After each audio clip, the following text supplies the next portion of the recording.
Estas férias leve o Observador no bolso. Na praia, no campo ou entre viagens, acompanhe toda a atualidade sem limites. Assine com 40€ de desconto e habilite-se a ganhar uma estadia de 2 noites num dos hotéis boutique da Small Portuguese Hotels. Este verão, desligue da rotina, não da informação. Assine em observador.pt. 3 horas.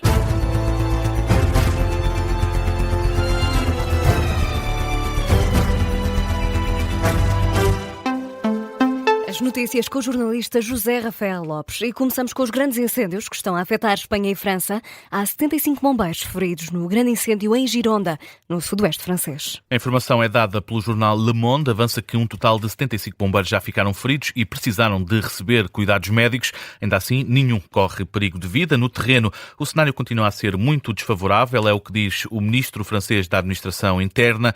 Laurent Nunez aponta o caso mais grave, o fogo de Gironda, que se dirige em direção à região metropolitana de Bordeaux. A autarquia admite mesmo evacuar a cidade inteira se o combate às chamas não for favorável. Nas próximas horas são mais de 200.000 as pessoas que tiveram de sair e procurar abrigo por causa dos incêndios. As autoridades falam na maior operação de evacuação civil em França desde a Segunda Guerra Mundial. Entretanto, o governo francês criou uma unidade de crise económica para apoiar empresas nas zonas afetadas pelos fogos.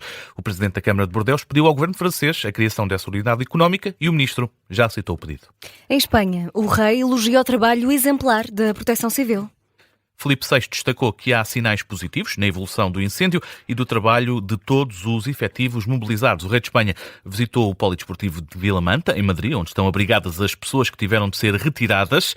Em declarações citadas pelo jornal El País, Filipe VI diz que quer manifestar carinho, apoio e compreensão às populações e diz que a prioridade continua a ser preservar a vida humana e garantir a segurança das pessoas. O rei apela ainda ao reforço, do mecanismo de apoio da União Europeia e reforçou o pedido à população para que sigam as indicações das autoridades. No terreno, entretanto, já foram controladas várias frentes deste incêndio, mas o fogo ainda levanta preocupação às autoridades, José. É o que revela o mais recente briefing. A Unidade Militar de Emergência Espanhola diz que a maior parte do fogo está controlado, embora ainda existam frentes ativas do incêndio. Isso mesmo deu conta também esta manhã o presidente do governo espanhol, Pedro Sánchez, alerta que as próximas horas vão continuar a ser muito duras para quem está no terreno. Quedan horas complejas, é verdade que lo que se nos ha trasladado aqui neste CICOD... Vêm aí horas complexas, mas a informação que nos chegou hoje é de que esta noite foi muito positiva no que diz respeito à evolução do incêndio. Vamos ver como se vai desenrolar o dia de hoje, mas volto a insistir que é importante que a população redobre as medidas de prevenção. Volver a insistir a los ciudadanos y ciudadanas, a todos los vecinos, que por favor extremen la prevención. Pedro Sánchez, que falou esta manhã aos jornalistas na província de Ávila, o presidente do governo espanhol, deixou ainda uma palavra de agradecimento à ajuda portuguesa no combate aos incêndios. Tenho a oportunidade agora de cumprimentar os militares que chegaram do nosso país irmão, Portugal. Queremos agradecer-lhes porque houve outros momentos em que Portugal também sofreu incêndios graves e Portugal e Espanha têm mantido esta relação de irmandade e solidariedade. Essa relação de hermandad e de solidariedade. A Proteção Civil Portuguesa anunciou até o envio de ajuda operacional, uma força conjunta de mais de 120 homens e mulheres que vão ajudar no combate a este grande incêndio em Espanha, que já tem grande parte das frentes controladas, é certo, mas que continua a levantar preocupações. O número de pessoas deslocadas em Espanha já ultrapassa as 100.000. É um assunto que vamos continuar a acompanhar aqui na Rádio Observador ao longo da tarde. No Reino Unido, o novo primeiro-ministro afasta a hipótese de eleições antecipadas no país. Andy Burnham assumiu o poder na última semana, depois de Keir Starmer ter apresentado a demissão. O agora, em entrevista à BBC, o novo líder britânico lembra que o Reino Unido vive num sistema parlamentar e que o foco é outro que não as eleições. Vou descartar essa possibilidade. Não haverá eleições antecipadas. Não creio que as pessoas queiram isso. As sondagens de opinião podem indicar que algumas pessoas querem, outras não. Acho simplesmente que o que é mais necessário fazer é concentrar o Reino Unido em colocar o país de volta onde deve estar, em fazê-lo funcionar. A recusa do novo chefe de governo britânico em convocar eleições antecipadas, apesar das pressões da oposição.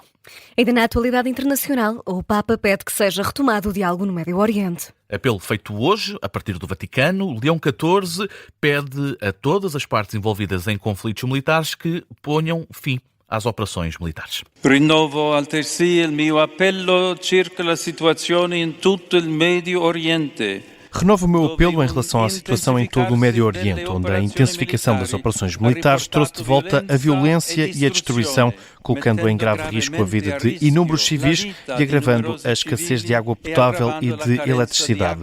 Do fundo do meu coração, exorto todas as partes envolvidas a cessarem os ataques e a reabrirem com urgência vias para o diálogo e a diplomacia. E a reaprire com urgência spazi di dialogo e diplomacia.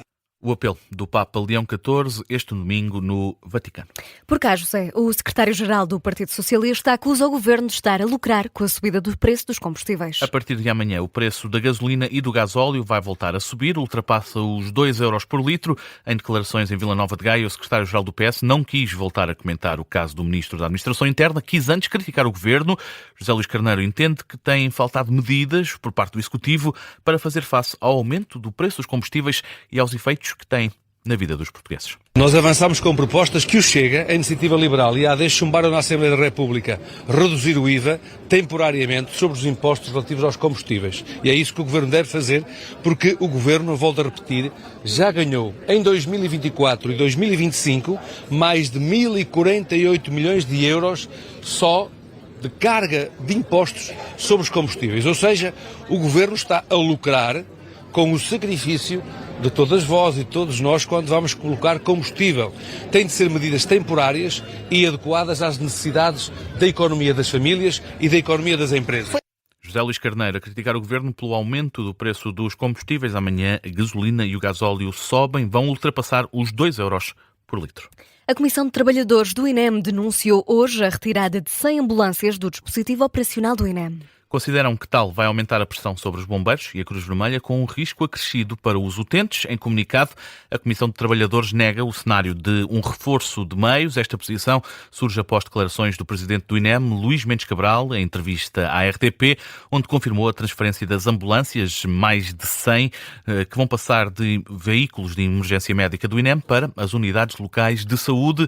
Anunciou também Luís Mendes Cabral a transformação das atuais ambulâncias de suporte imediato de vida em viaturas ligeiras. Ainda na saúde, José, os técnicos de emergência pré-hospitalar fizeram mais de 360 mil horas extras no ano passado.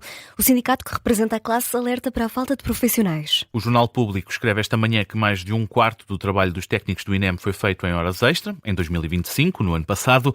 À Rádio Observador, o presidente do Sindicato dos Técnicos de Emergência Pré-Hospitalar, Rui Lázaro, diz estar pouco surpreendido com os números e alerta que ter profissionais a fazer tantas horas extra pode tornar-se um risco para as pessoas. Desde logo para os próprios profissionais, que com menos tempo de descanso terão sempre mais suscetíveis a terem lesões de trabalho ou, como alguns colegas já estão a entrar em estado de burnout, tendo em conta a pressão da missão em si associada ao número de trabalho extraordinário que fazem e, naturalmente, que este risco pode também dispersar-se pelos cidadãos à medida que os trabalhadores vão ficando cada vez mais cansados e mais exaustos com o trabalho.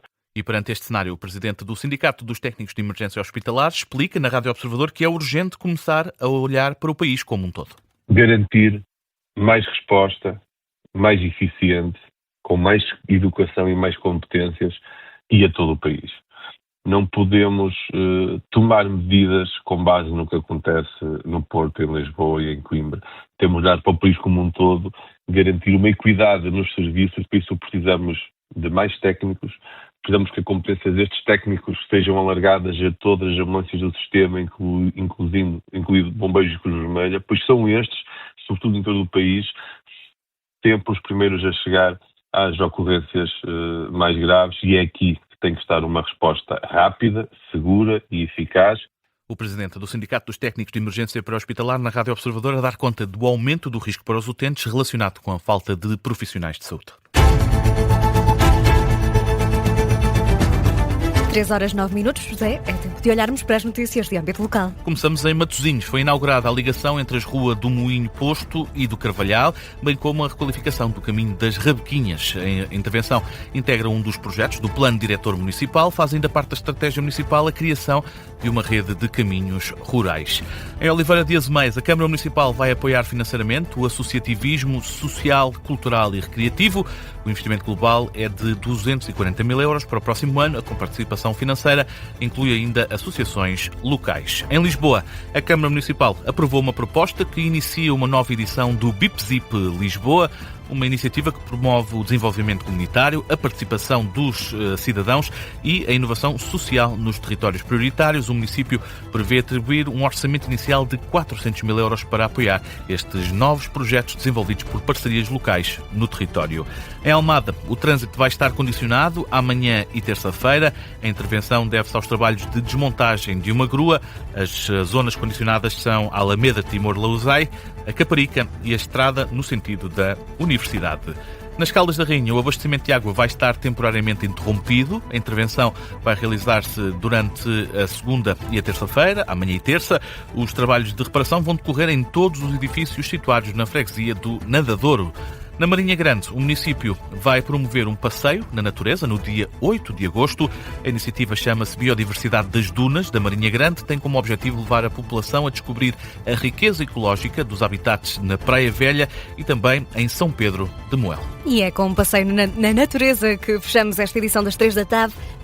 Ai, já não sei falar, José. É do passeio. Queres ajudar-me? Teve edição do jornalista José Rafael Lopes. Esperamos por ti às 3h30. Cá Até já.